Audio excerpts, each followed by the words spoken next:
السلام علیکم اسٹوڈینٹس، امید ہے آپ سب لوگ بالکل خیریت سے ہوں گے۔ آج اردو الف میں ہم لوگوں نے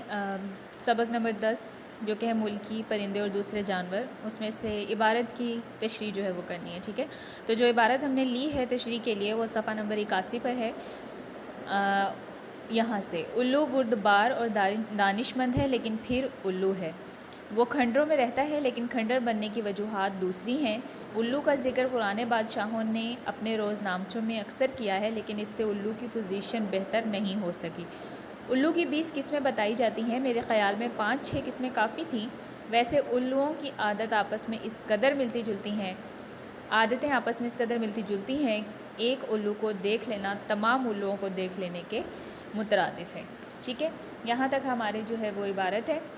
اور عبارت کی تشریح کرنے کے لیے سب سے پہلے عبارت لکھیں گے اور 2-3 لفظ شروع کے اور 2-3 آخر کے، پھر حوالہ متن پر آئیں گے جس میں سبق کا عنوان دیں گے جو کہ ہے ملکی پرندے اور دوسرے جانور۔ مصنف کا نام لکھیں گے جو کہ ہے شفیق الرحمان۔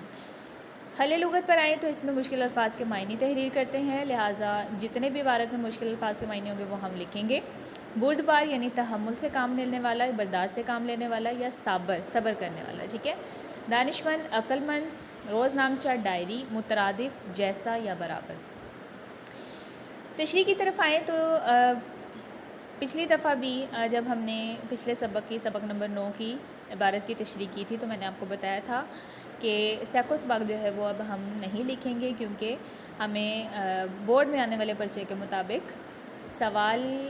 کے لیے ہمیں سیاق و سباق کا لکھنا جو ہے وہ ضروری نہیں ہے، ہمارے لیے سوال کے مطابق درکار نہیں ہے کہ ہم سیاق و سباق لکھیں، ٹھیک ہے۔ تو لہٰذا وقت کی بچت کے لیے اور دوسرا جب ہمیں چاہیے ہی نہیں تو ہم کوشش کریں گے کہ ہم اسے لکھیں ہی نہیں، سیدھا تشریح کی طرف آ جائیں گے۔ لیکن تشریح میں جو ہے وہ ہم 2-4 لائنیں جو ہیں وہ اوپر کی سیاق و سباق کے حوالے سے لکھیں گے، وہ کس طرح سے کہ سبق میں جو اہم باتیں ہوں گی وہ ہم کریں گے، ٹھیک ہے، اور تمام غیر ضروری باتوں کو چھوڑ کر صرف اہم نکات جو ہیں وہ ہم لکھیں گے۔ اچھا جی، اس سبق میں چونکہ مزاح کے حوالے سے بات کی گئی ہے، جانوروں کا ذکر کیا گیا، پرندوں کا ذکر کیا گیا اور اس سے طنز و مزاح پیدا کرنے کی کوشش کی گئی ہے،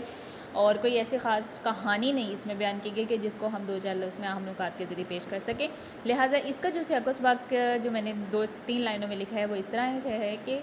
مصنف نے اس سبق میں ملکی پرندوں اور دوسرے جانوروں جیسے کوا، بلبل، الو، بھینس اور بلی کا ذکر کیا ہے، ٹھیک ہے۔ ایسا ہی ہے کہ ہم نے یہ 4-5 جانوروں کا اور پرندوں کا ذکر جو ہے وہ ہم نے پڑھا ہے۔ مصنف نے ہلکے پھلکے انداز میں طنز و مزاح کی چاشنی اپنی تحریر میں گھولی ہے، ٹھیک ہے، جسے پڑھ کر قاری محظوظ ہوتا ہے یعنی لطف اندوز ہوتا ہے۔ تشریح طلب عبارت میں مصنف الو کے صابر یعنی صبر کرنے والا اور عقل مند ہونے کے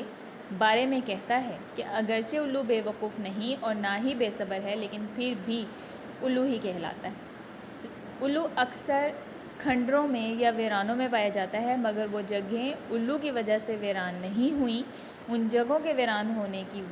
کوئی اور ہی وجوہات ہیں، ٹھیک ہے، ان جگہوں کے ویران ہونے کی کوئی اور ہی وجوہات ہیں۔ اکثر بادشاہوں کے دور میں ان کی ڈائری میں الو کا ذکر ملتا ہے، ٹھیک ہے، روز نامچے کا ذکر ہے تو ہم ڈائری لکھ دیں گے، لیکن اس سب کے باوجود الو کو کوئی خاص مقام نہیں مل سکا۔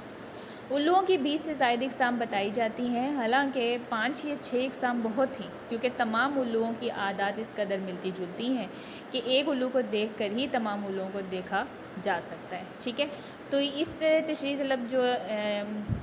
عبارت سے لے کر یہاں اینڈ تک ہم نے بات کی ہے وہ ہم نے جو ہماری عبارت تھی اصل جس کی ہم نے تشریح کرنی تھی اس کے حوالے سے کی ہے، ٹھیک ہے، اس کو مزید وضاحت کے ساتھ بیان کیا ہے، جہاں مشکل الفاظ ہے وہاں معنی کا استعمال کیا ہے